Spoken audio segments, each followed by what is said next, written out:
সমাধানে আরো নতুন কিছু প্রোগ্রাম এবং নতুন কিছু টোটকা নিয়ে আজকে আপনাদের এই রিকোয়েস্টেড প্রোগ্রাম যে আলোচনা ভিত্তিক প্রোগ্রাম আমি করে থাকি সেগুলো সম্ভবত আপনাদের প্রায়শই দেখা যায় যে আপনাদের রিকোয়েস্টেড প্রোগ্রামই হয়ে থাকে। তো আজকে আমি কিছু সমস্যা সেগুলো স্পেসিফিক এবং কি কারণে হয় সেই সব নিয়েই কিন্তু আমি সমস্যার সমাধান টিপসও দেব এবং সেইগুলো যাতে আপনারা বারংবার ভুল না করেন সেই নিয়েও কিন্তু আমি আলোচনা করব। তো আজকের আমাদের আলোচ্য বিষয় হচ্ছে মশান রোগ। মশান রোগটা কি? এর আগে একবার মশান রোগ নিয়ে আলোচনা করেছিলাম, কিন্তু এবার হচ্ছে মশান জিনিসটা কি বা কোথা থেকে আসছে বা এখানে কি মশানের কোনো দেবী আছে বা এরা কি উপদেবী সেই নিয়ে কিন্তু আলোচনা করব। তো এই আলোচ্য বিষয়ের আজকের প্রথম যেটা আমি বিষয় নিয়ে আলোচনা করব সেটা হলো কি যে মশান রোগটা কি। মশান রোগ হচ্ছে কিছু কিছু মানুষের বিভিন্ন রকম ব্যাধি সৃষ্টি হয় শরীরে, সেই ব্যাধিগুলো কিন্তু সারতে চায় না। আপনারা অনেকেই ভাবেন যে কালা জাদু বা টোনা টোটকার শিকার হয়েছেন, তার ফলে আপনাদের এই সমস্যা হচ্ছে, কিন্তু তা কিন্তু অনেক সময় সেটা কিন্তু মিথ্যাও হতে পারে, কারণ আপনি অভিজ্ঞ কাউকে না দেখালে বুঝতে পারবেন না যে কি কারণে আপনার সমস্যাটা আসছে। একই রকম সিমটম কিন্তু তার সমস্যা কিন্তু অন্য জায়গা থেকেও আসতে পারে। তো বিশেষ করে দেখা যায় যে মশান রোগ যেটা হয়ে থাকে সেই মশান রোগটা আসে কিন্তু শ্মশান থেকে বা শ্মশানের আশপাশ থেকেই আসে। এবং এটি কি করে হয়? মশানের রোগের 307 প্রকারের মশান দেবী আছে। দেবী বলতে উপদেবী বলতে পারেন, বা এদেরকে দেবী না বলে এগুলোকে কি কোনো নাম না দেওয়াই উচিত, সেইভাবে বলা হয়। না এরা দেবী পর্যায়ে পড়ে, না এরা দক্ষিণী পর্যায়ে পড়ে, না এরা কিন্তু ডাকিনী পর্যায়ে পড়ে। তো সেক্ষেত্রে এটি কি পর্যায়ে পড়ছে? মনে করুন কোন ব্যক্তিরা, অর্থাৎ কিছু তন্ত্র সাধকেরা আছেন যারা স্ত্রী তন্ত্র সাধক রয়েছেন, যারা কিন্তু গ্রামীণ তন্ত্রবিদ্যা করেন। তো সেক্ষেত্রে দেখা যায় যে তারা যখন অপমৃত্যু হয়ে যায় বা কোনো কারণে, অনেক সময় দেখা যায় যে তন্ত্রের কিছু খারাপ প্রভাবে পড়ে তারা অসুস্থ হয়ে যায়, বা তন্ত্রের কারণেও কিন্তু অনেক সময় তন্ত্র কিন্তু একটা ভয়ানক জিনিসও বলতে পারেন, মানে মন্ত্র উচ্চারণে ভুল বা ভুলভাল ক্রিয়া করলে কিন্তু সাধকের মৃত্যু পর্যন্ত হয়ে থাকে। এটা কিন্তু গুরুরা কিন্তু বারবার বলে দেয়, যে পদ্ধতিতে বলা আছে সাধনার ক্রিয়ার কথা সেই পদ্ধতিতেই কিন্তু করতে হয়, কিন্তু সব ক্ষেত্রে কিন্তু এটা হয় না। তো তার ফলে অনেকে কি আছে, তন্ত্র সাধনা করতে গিয়ে প্রাণও কিন্তু চলে যায়।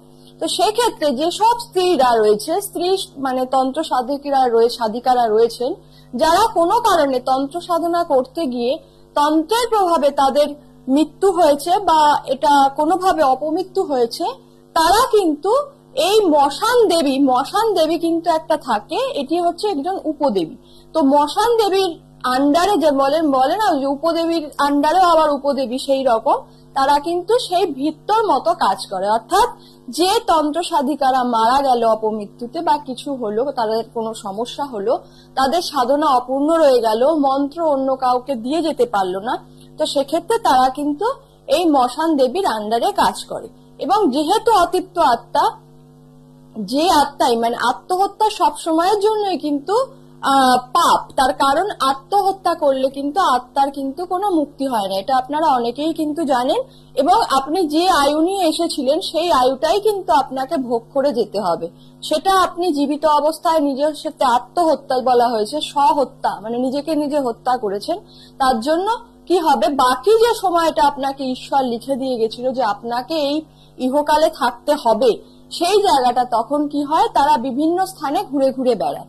আত্মার তো চোখে দেখা যায় না খালি চোখে, তো সেক্ষেত্রে দেখা যায় তারা শ্মশানে, নোংরা স্থানে, তাদের আত্মীয় পরিজনের বাড়িতে, এখন আত্মীয় পরিজনের বাস্তু যদি বন্ধন থাকে সেখানে তো তারা ঢুকতে পারবে না, তখন দেখা যায় বিভিন্ন গাছে বা যে কোনো জায়গায় তারা কিন্তু বিচরণ করে বেড়ায়। তাদের তো মানে এরকম তো নয় তাদের কাজকর্ম আছে বা কিছু, তারা বিভিন্ন জায়গায় ঘুরে ঘুরে বেড়ায়। তো ম্যাক্সিমাম দেখা যায় যে সেখানে যার যেখানে অন্ত্যেষ্টিক্রিয়া হয়েছিল, অর্থাৎ সেটা হচ্ছে শ্মশান ঘাট, এবং সেখানে যেহেতু শ্মশান ভৈরব বিদ্যমান থাকে, তো আত্মাও কিন্তু তখন চেষ্টা করে কিভাবে আমি উদ্ধার হব, তার জন্য কিন্তু সেই ভৈরবের শরণাপন্ন হয়, অর্থাৎ শিবের শরণাপন্ন হয়, যার জন্য শিবকে কিন্তু ভূতনাথ বলা হয়, এবং তারা সেইখানেই কিন্তু অবস্থান করে।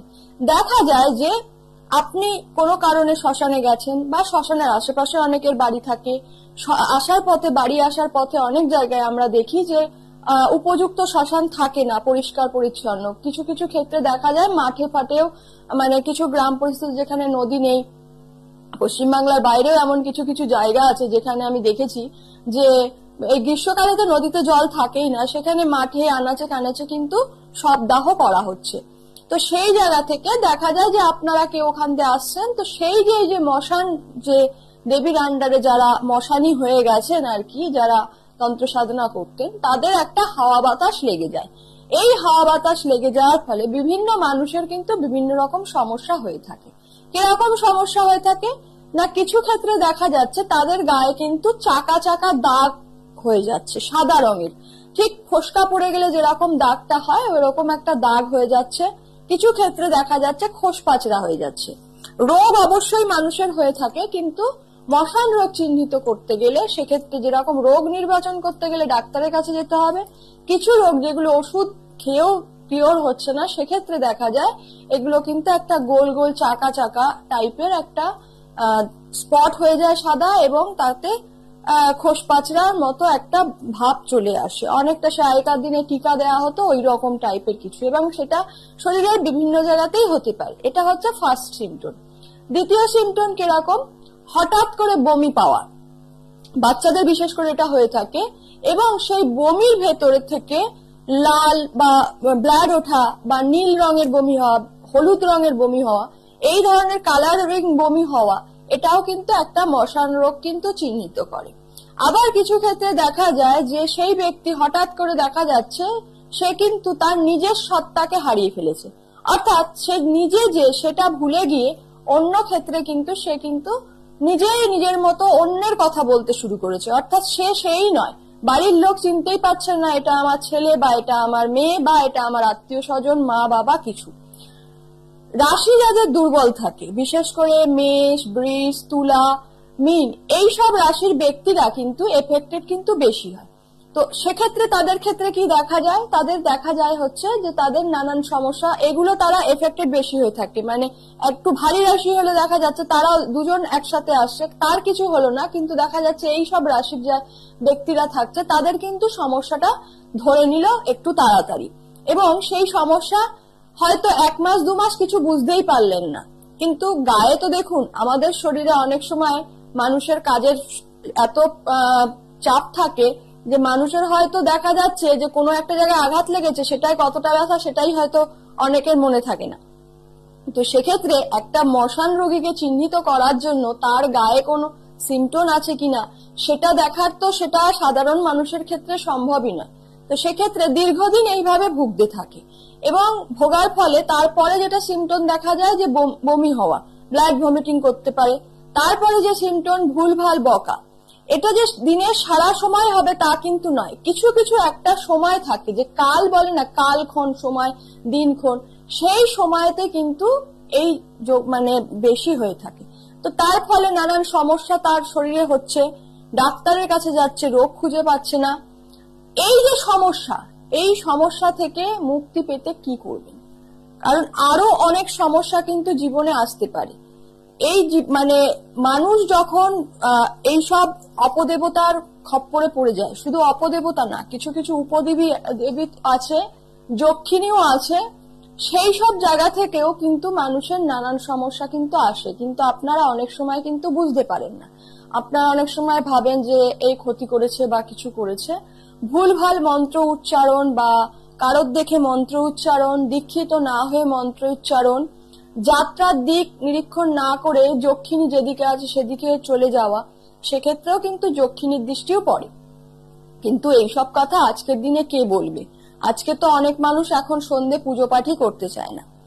তো সেক্ষেত্রে এই সন্ধে পুজো পাঠের কথা এলো যে যাদের এইভাবে মশান রোগ বা মশানি উপদ্রব হবে তাদের শরীরে, তারা কিন্তু একটু নাস্তিক টাইপেরও হয়ে যাবে। যে ব্যক্তি কিন্তু আগে আর কি ভালোভাবে পুজো আর্চা করতো, তাকেই দেখবেন যে কিন্তু ঠাকুরের সামনে যাচ্ছে না, ঠাকুরের প্রসাদ খেতে তার অনীহা, মন্দিরে তাকে নিয়ে যেতে পারবেন না, সব সময় তার শরীরে একটা লেথার্জি ভাব, অসুস্থতা তার কাটবে না, দিন দিন ফ্যাকাশে মতো হয়ে যাবে। এই যে বিষয়গুলো, এই বিষয়ে যখনই আপনি দেখবেন তখনই কিন্তু আপনাকে কোনো তান্ত্রিকের শরণাপন্ন হতে হবে। এক্ষেত্রে জ্যোতিষের কিন্তু কোনো ভূমিকা নেই, তন্ত্রের কোনো ক্রিয়াতে জ্যোতিষের কিন্তু কোনো ভূমিকা নেই। তো সেই জায়গায় যখনই আপনি এই সিমটম গুলো পেয়ে যাচ্ছেন তখন কিন্তু আপনাকে তন্ত্রের আশ্রয় নিতে হবে। এবং বললাম 360 ধরনের হয়ে থাকে।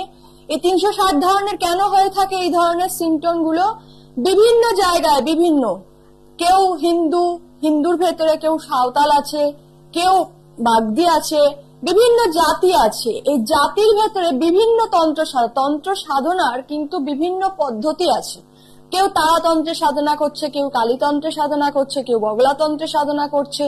এছাড়াও আরো অনেক নিচকুল তন্ত্র আছে, বহু ধরনের সাধনা আছে। তো সেক্ষেত্রে তারা যখন বিদেহী আত্মা হয়ে যাচ্ছে, তো সেক্ষেত্রে তখন কিন্তু সেইটা কিন্তু অনেক তার উপরে একটা ভারী প্রভাব ফেলছে। তো এগুলো থেকে প্রথমেই বাঁচতে গেলে যেটা করতে হবে, খুব প্রয়োজন না হলে কিন্তু অমাবস্যাতে বা শনিবার মঙ্গলবার গুলো করে আপনারা কিন্তু শ্মশানের আশেপাশে যাবেন না।